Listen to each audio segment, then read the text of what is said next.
Ce ne sera pas pour cette fois. Aujourd'hui, le téléphérique n'est pas en panne, mais en maintenance. Pas de chance, surtout pour ceux qui sont venus à Brest spécialement pour lui. On voulait emmener notre famille qui est en vacances à la maison faire un petit tour, puis nous-mêmes en profiter.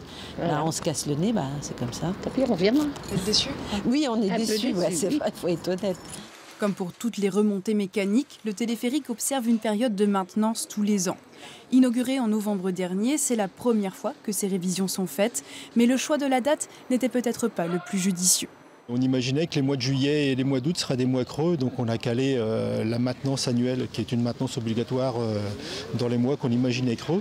Et on s'est rendu compte dès le début juillet que en fait, les touristes faisaient mieux que compenser les Brestois qui étaient partis en vacances. Pour sa première année d'exploitation, la ville attendait 675 000 passagers. Fin juillet, 600 000 ont déjà traversé la Pinfeld par les airs. Le téléphérique rencontre un franc succès et pourtant ses débuts ont été tumultueux avec des pannes à répétition.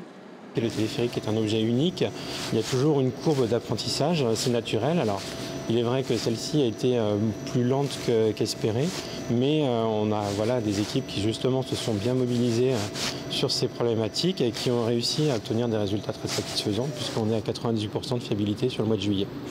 Pour les délégués du personnel de Bibus, la mise en service du téléphérique a été précipitée, d'où la multitude de problèmes techniques. Aujourd'hui, ils demandent que les équipes soient renforcées. Les collègues de la maintenance sont fatigués. Ils ont quand même assuré beaucoup d'astreintes avec un service qui est trop juste. On pense qu'il manque sans doute au moins 2 personnes à la maintenance, puisque c'est quand même des gens qui travaillent sur le téléphérique, mais aussi sur la ligne de tramway. Et pendant qu'ils sont au téléphérique, ils ne sont plus sur la ligne de tramway.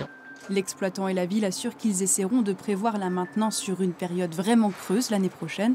Encore faut-il en trouver une.